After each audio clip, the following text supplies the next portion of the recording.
Hello students, welcome to EPG Pathshala. I am Rashmi Sinha from Indira Gandhi National Open University. Today, we will study the module Prevalence of Common and Rare Diseases from the paper Physiology and Sports Anthropology. The objectives of this study are, we will be able to know the definition and prevalent common diseases in India. We will also understand the study design, importance of formulating aims, defining outcome and selection of target population. We will also able to calculate the sample size and sampling methods for selection of sampling units. You will also be able to appreciate the importance of response rate, bias, odds ratio and presenting the data, and also know the magnitude, causes, definition and source of estimating prevalence of rare diseases. Aims formulation, definition of outcome and selection of target population. Before commencing the study, aims of the study have to be defined. The disease condition and risk factor should also be clearly defined, like how the disease condition is confirmed and risk factor presence is established. For example, in a cross-section studies, the presence of coronary heart diseases is confirmed by the presence of history, positive response to Rose questionnaire and Minnesota codes in electrocardiogram. Risk factors presence like hypertension is determined by measuring the individual subject blood pressure by sphygmomanometer. The target population should be selected. For example, if smoking prevalence is intended to study in Delhi, the population of Delhi becomes the target population. Target population can also be defined based on age, sex, language, ethnicity, income and residency. For the practical reasons, that is the finance, manpower or transportation, source population can be selected if the selected population is small. If the source population is too large for practical reasons, then representative population can be selected. It is also essential to set out inclusion and exclusion criteria for the subjects. Adequate sample size is essential for testing the hypothesis and drawing meaningful conclusions and to estimate the prevalence with precision. Sample size calculation. Sample size can be calculated using either power-based approach or confidence interval width. For the purpose of understanding sample size calculation using both approaches is illustrated using information cited in literature. Definition and common diseases found in India. Common diseases can be defined as those diseases which are prevalent in the community or a country. They can be communicable or non-communicable. The most commonly found infectious diseases in India are malaria, tuberculosis, HIV, cholera, plague, diphtheria, encephalitis, chikungunya, fever, swine flu and Crimean Congo, hemorrhagic fever, and the common non-communicable diseases reported in India include cardiovascular diseases, chronic obstructive pulmonary diseases, cancer, diabetes, and road traffic injuries. Study design used in prevalence studies. Now let's see them. Prevalence of common diseases is investigated using cross-sectional study design. Subjects in particular population are assessed at a point of time for the presence of a disease or the risk factors associated with disease. Prevalence can influence the physician on the likelihood of any diagnosis and the predictive value of any investigation. For example, in case of ascending cholangitis, a rare condition in children, the informed physician can look for other causes of abdominal pain in children. Cross-sectional studies are quick, easy, inexpensive, useful to screen and generate hypotheses to determine the prevalence of a disease and to plan public health. Limitations of a cross-sectional studies are not useful for knowing the cause of the disease. They are not even good for the studies of rare diseases. Sampling methods. Data on sampling frame, that is the members of the population to be recruited, can be collected using census data or electoral lists. These sources suffer from limitations. If the study intended to study children, the details of them cannot be found in the electoral list. The data on migrants or immigrants cannot be found in either of the sources. Sampling unit can be individual house or hospital. Eligible unit or subjects for the study can be recruited using sampling methods. They are of two types, non-random and random. The non-random methods are classified into three groups. They are the purposive sampling, convenience sampling, and snowballing sampling. In purposive sampling, again, specific subjects are identified and recruited. For example, smokers and epilepsy patients. Easily available subjects are recruited in the study, they are the volunteers. In snowballing sampling method, as the survey progresses, the subjects are included and they are requested to recommend others to participate in the study. In all these methods, there is always a chance of finding sampling bias. Random sampling methods ensures that each eligible subject has no chance to be included in the study.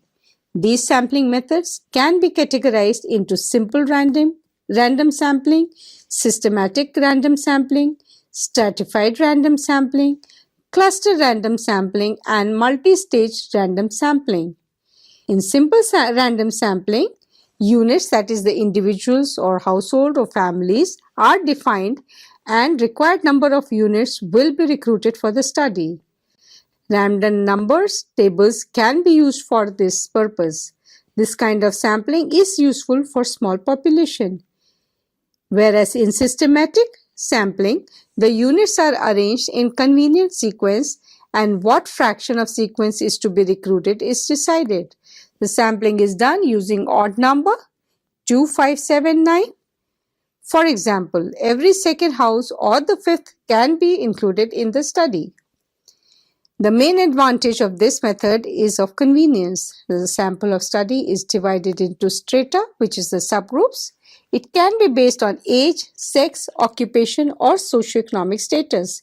In each stratum, the sampling unit is drawn by random sampling. This type of sampling is useful when specific trends are expected in terms of age, socioeconomic status, or gender. In cluster sampling, the sampling frame is divided into affiliated units or clusters. For example, if Hyderabad is the sampling frame, all municipal wards are clusters. In each cluster, sampling unit is selected either by using simple or systematic random simple sampling method. The limitation of this sampling is that in many situations, clusters are formed by homogeneous individuals than the population as a whole. In case of multi-stage sampling, sampling units are recruited based on hierarchy. For example, a sample of neighborhoods, then a sample of households, then a sample of individuals, or multi-phase sampling involving screening of individuals and selection of subsets with known probability for intense assessment. Non-response rate. Large non-response can mislead and represent only those who participated in the study.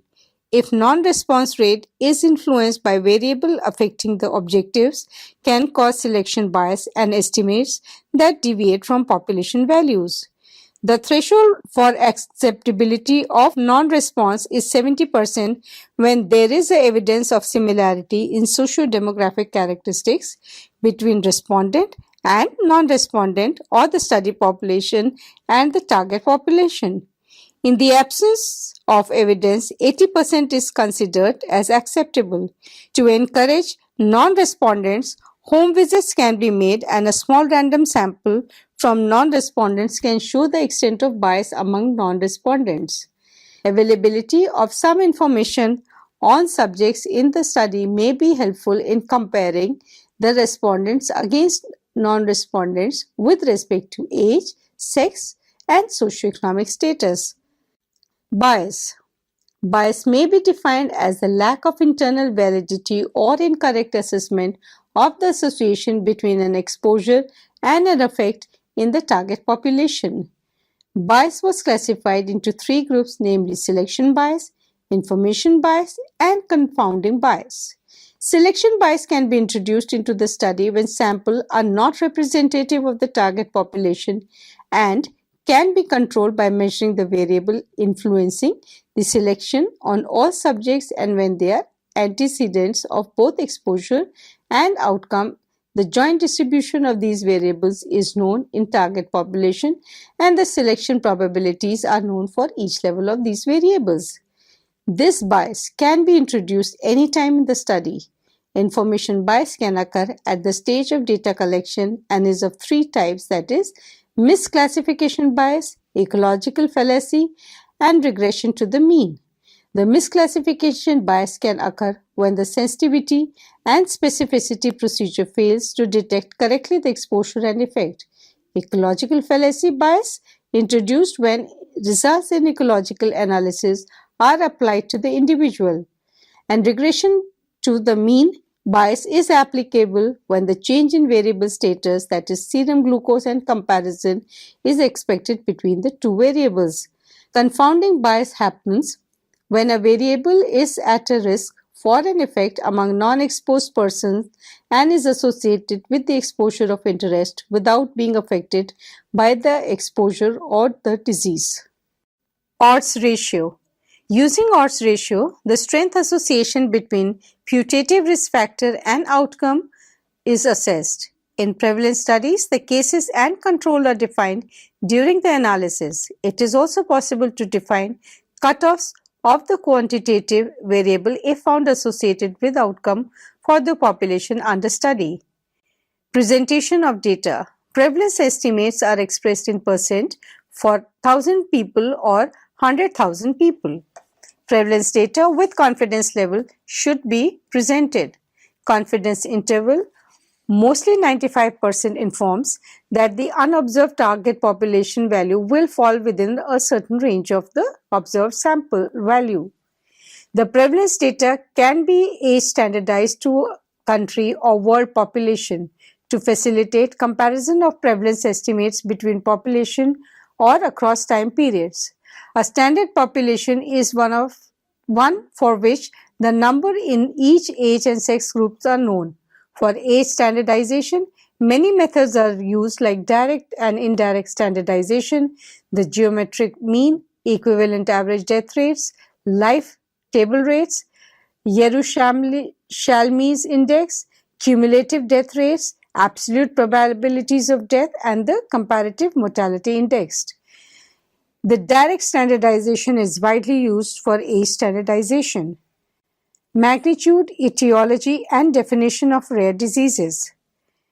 Rare diseases have been shown to have impact on health of the community in terms of the related impairments, long-term disabilities, and shorter life expectancy, as well as high human and social costs. It is estimated that about 6,000 to 8,000 rare diseases are known to exist. The prevalence of rare diseases in European countries were reported as 6 to 8%. In India, the reported prevalence of rare diseases was 1 in 2,497 newborns. Rare diseases can affect all age groups, mostly identified at birth or at early age. They can present as fatal, chronic, acute, debilitating, and life-threatening conditions. The cause of the rare diseases range from genetic, infection, toxic agents, epigenetic, nutritional deficiency, and injuries. As of now, there is no consequence on the definition of rare diseases. Different organizations and countries have defined the rare diseases using different cutoff number. European Union and European Medicine Agency defines rare disease as those diseases occurring in frequency in less than 5 in a population of 10,000. In Japan, occurring not more than 4 per 10,000, and in USA, 1 in the population of 200,000. The general population is considered as the denominator. Prevalence of rare diseases may be expressed as number or proportion per live births or since days after birth and first year of life. It is recommended that while expressing prevalence at birth, the case fatality should be taken into consideration. Problems encountered in rare diseases research. The twin problems confronting the research and management of rare diseases are lack of disease-specific code in international classification of diseases and clearly defined diagnostic criteria. For each disease condition, an international classification of diseases is used which is coordinated by World Health Organization. At present, 10th version of ICD is in use. By using this version, only 300 specific rare diseases can be identified. A draft proposing improved coding for rare diseases prepared by World Health Organization Advisory Group is in circulation for comments to be finalized by the end of the 2015. By using the proposed coding, it is expected that at least 1,000 specific rare diseases can be identified. At present, classification of rare diseases proposed by systematized nomenclature of medicine, online Mendelian inheritance in man, medical subjects headings, and the orphanet's own internal codes are also in usage. Prevalence of rare diseases was mostly focused on congenital anomalies due to cost intensity and limited utility. Epidemiology in rare diseases. Epidemiology is the study of the distribution, determinants, and control of health-related states and events in population. It attempts to identify the factors responsible for the development of disease and attempts to improve the health status and quality of life in target population. Epidemiology data is useful to support an orphan designation, to the approved drug, estimate disease burden, allocation of resources for the research and management of rare diseases, and propose methods for analyzing risk and prognostic factors, drug efficacy and efficiency, and social modifiers of disease. Prevalence is a probability that an individual in a population will be a case at a time. Prevalence data in case of rare diseases are cost-effective, can be measured repeatedly, and the data is useful for long period. Sources for the estimation of prevalence in rare disease. Prevalence for rare diseases can be estimated for various sources like case reports, birth or death certificates, insurance claims, administrative databases, patients registries, special surveillance studies, biobanks, genetic test registries, and newborn screening programs. A case report may be defined as the publication in the medical scientific literature of a single clinical observation whose principal purpose is to generate hypotheses regarding human disease or provide insights into clinical practice. It is the case report which first report new rare disease as a single case or group of cases. Case reports are also useful in understanding of etiology, pathogenesis, natural history, treatment of particularly rare disease, and training of potential junior investigators. Rare diseases reported from European population data of 1400 were drawn from case reports of individuals or families. Birth and death certificates. Prevalence of rare diseases can be estimated from the birth or death certificates, birth defect, and administrative database. It has been estimated that 7.9 million births occur with defects annually in the world, and in India, the reported prevalence was 61 to 69 per thousand live births. The birth defects include congenital heart defects, neural tube defects, Down syndrome, hemoglobinopathies, and glucose 6-phosphate deficiencies. The most prevalent rare disease in the erstwhile state of Andhra Pradesh was as follows: congenital hypothyroidism, that was 1 in 1700, congenital adrenal hyperplasia, 1 in 2575, and hyperhomocystemia, it was 1 in 100. In Rohtak, Haryana, the prevalence of 16.4 thousand newborn baby anencephaly, talipes, equinovarus, and meningomyelitis seal were the most frequent congenital malformations reported in that study. In Wardha, Maharashtra, 27.2% prevalence of congenital malformation was reported per 1,000 newborn. Using hospital data, Sarkar et al. Found have reported 2.2 prevalence of congenital malformation, and predominant reported systems involved were musculoskeletal system, gastrointestinal, and talipes. Using administrative hospitalization data, the prevalence of rare diseases can be calculated. This method is quick and cost-effective. The accuracy of this data depends on the identification of patient and disease-specific coding. Ward in 2005 has reported prevalence of hemophilia, multiple sclerosis, Crohn's disease, cystic fibrosis, and scleroderma per 100,000 population using hospitalization database from California. Health insurance claims can also be the source for estimating the prevalence of rare diseases. Presence of rare disease can be issue for accessing and increasing the premium for health insurance.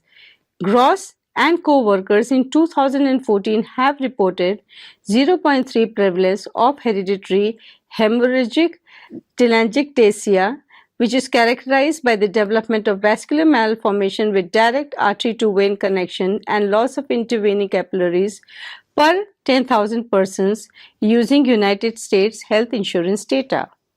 Patient registries. Patient registry is an organized program for the collection, storage, retrieval, and dissemination of a clearly defined set of data collected on identifiable individuals for a specific and specified purpose, as well as the collected data. In the registry, data on disease, exposure, and patient characteristics are included. Registries are an important source for estimation of prevalence of rare diseases. Registries were managed earlier by governments, and now patient-driven organizations are also involved. Registries can be classified based on data sources, which can be local or regional hospital, population-based, or by the database or data characteristics, or by purpose that could be clinical or research. Apart from estimation of prevalence of rare diseases, registries can be used for the purpose like public health, health service research, health promotion, patient care, clinical research, and public safety. Qualitative assessment of registries can be done by evaluating completeness of case ascertainment, validity of values for each data point, and timeliness of data. The capture-recapture methodology is used for deciding the completeness of case ascertainment. In this method, cases are identified by various sources, be it physician or hospital data, to avoid duplication of data. Population size with particular disease is identified, missed cases estimated, and completeness is assessed. Two types of measure errors exported in registries are random and systemic errors. The former occurs by chance and cause inconsistency in repeated measures. On the other hand, systemic errors like instrument calibration, environmental challenges, and procedure changes introduce distortions in measured against the actual values. Selection and information bias affect the registries. Selection bias occurs from the procedures adopted to recruit subjects, and information bias may result from the error in measurement of a disease or exposure. Misclassification can cause inaccuracies or variation in methods of data acquiring or case exposure definitions. Changes in diagnostic procedure can affect the comparability of data, and variability may attenuate true associations in epidemiological studies. Passive or active surveillance methods are used to collect the data. In passive, the data is passed to the person for entry into the registry, and in active surveillance, the person involved in maintaining registries collect the data by phone calls, emails, visiting doctors and hospitals. The data is collected using a form, and information is obtained on genetic factors to establish genotype-phenotype correlations, family history, and medication details, medical or surgical interventions. In India, also, there are many types of registries functioning like birth defect registries, stroke registries, cancer registries, and transplant registries. Special surveillance studies. Special surveillance studies by various organizations like International Network of Pediatric Surveillance Units on molecular epidemiology of Rett syndrome, Prader-Willi syndrome, and Smith-Lemli-Opitz syndrome, the Surveillance, Epidemiology, and End Results program of National Cancer Institute on a number of uncommon cancers, Center for Disease Control and Prevention, programs on infectious diseases and birth defects, the Agency for Toxic Substances and Disease Registry on exposure to toxic substances, and the American Association of Poison Control Centers aggregates surveillance on a broad range of poisonings are also serve as a sources for estimation of prevalence of rare diseases. Biobanks may be defined as structure collecting biomaterial and associated data either for specific disorders or for a group of disorders. These biobanks collect biomaterial, process, catalog, and distribute the sample to the scientific community. There are two types of biobanks, that is population-based biobanks, which are like Estonian Genome Project, the Genetic Alliance Biobank, the National Rare Disease Biospecimen Resource, and disease specific, the examples of which are Eurobiobank, Central Research Infrastructure for Molecular Pathology, the Nubian Biobank Consortium, Telethon Genetic Biobank Network, Munich Tissue Culture Collection, Myobank AFM, DNA, and Cell Bank. The biobanks are funded by short-term research grant, patient organization, private donations, members and users. Samples along with information on disease with ICD, MIM and ORFA code will be supplied by the biobanks, which can be helpful in estimation of prevalence of rare diseases. Genetic tests. They are available for about 1700 diseases. Most of them are rare diseases caused by mutation in genes. The intended uses of genetic tests apart from estimation of prevalence of rare diseases includes providing information to the patient or family members, reduction of morbidity and mortality, and counseling for reproductive decision making. The methodological challenge encountered in genetic testing are lack of randomization trials and limited efficacy of tested interventions and low power reported in observational studies. The genetic test for a rare disease encompasses chromosomal, molecular or biochemical. The reported sensitivity and specificity of genetic tests were approximately 98.5% and 99%. Genetic tests recommend for rare diseases where identification will improve the clinical outcome and when there is evidence of family history and demonstrated evidence of disease. Newborn screening. Newborn screening, which is offering testing to the population, is one of the methods for estimating prevalence of rare diseases. Most of the tests used in screening rare diseases use biochemical methods, and only in case of confirmation, molecular testing is undertaken. Countries like United States, Canada, United Kingdom, Ireland, Canada, Germany, and Australia have official and mandatory programs for newborn screening for rare diseases. In India, there are government initiatives for newborn screening, though some individuals made efforts in this direction. The American College of Medical Genetics in 2005 proposed screening of 29 disorders, including rare, based on proved screen tests and efficacious treatment and adequate knowledge of natural history. Screening for cystic fibrosis carriers have been reported to decrease the number of US infants born with cystic fibrosis. Screening for beta thalassemia major at premarital, preconception or prenatal stages is done in various countries. Cascade screening. Cascade screening, which is the reflexive testing, is done in relatives affected with Mendelian or monogenic disorders, particularly in case of autosomal dominant disorders.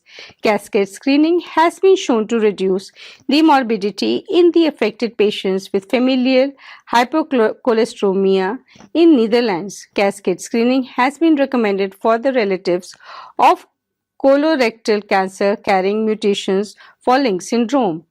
Carrier screening was recommended in USA to rule out uniparental disomy, that is, both disease alleles contributed by single parent, to inform reproductive decision making, to reduce the risk of breast and ovarian cancers in carriers of BRCA gene mutations by prophylactic surgery, and to reduce the incidence of colorectal cancer by surveillance colonoscopy.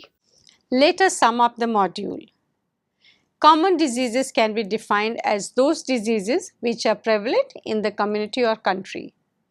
Prevalence of common diseases is investigated using cross-sectional study designs. Therefore, commencing the study, aims of the study have to be defined. The disease condition and risk factor should also be clearly defined. The target population should be selected. Target population can also be defined based on the age, sex, language, ethnicity, income, and residency. Sample size can be calculated using either power-based approach or confidence interval width. Sampling unit can be individual, house or hospital. Sampling methods are of two types, non-random and random. The non-random method are classified again into three groups. They are purposive sampling, convenience sampling, and snowballing sampling. Random sampling methods can be categorized into simple random sampling, systematic random sampling, stratified random sampling, cluster random sampling, and multi-stage random sampling. Large non-response can mislead and represent only those who participated in the study. Incorrect assessment of association between an exposure and an effect in the target population is called bias and is of three types, such as the selection bias, information bias, and confounding bias. Odds ratio is used to assess the strength of association between putative risk factor and outcome. Prevalence estimates are expressed in percent for 1,000 people or 100,000 people. Prevalence data with confidence interval should be presented. The prevalence data can be A, standardized to country or world population, that's the standard population, to facilitate comparisons of prevalence estimates between population or across time periods. Different organizations and countries have defined the rare diseases using different cutoff number. European Union and European Medicine Agencies defines rare disease as those diseases occurring in the frequency of less than 5 in a population of 10,000. In Japan, occurring not more than 4 per 10,000, and in United States of America, 1 in a population of 200,000. It is estimated that about 6,000 to 8,000 rare diseases are known to exist. The prevalence of rare disease in European countries was reported as 6 to 8%. In India, the reported prevalence of rare diseases was 1 in 2,497 newborns. The twin problem confronting the research and management of rare diseases are lack of disease-specific code in international classification of diseases and clearly defined diagnostic criteria. Prevalence data in case of rare diseases are cost-effective, can be measured repeatedly, and the data is useful for a long period. Prevalence of rare diseases can be estimated for various sources like case reports, birth or death certificate, insurance claims, administrative database, patient registries, special surveillance studies, biobanks, genetic test registries, newborn and cascade screening programs. Thank you.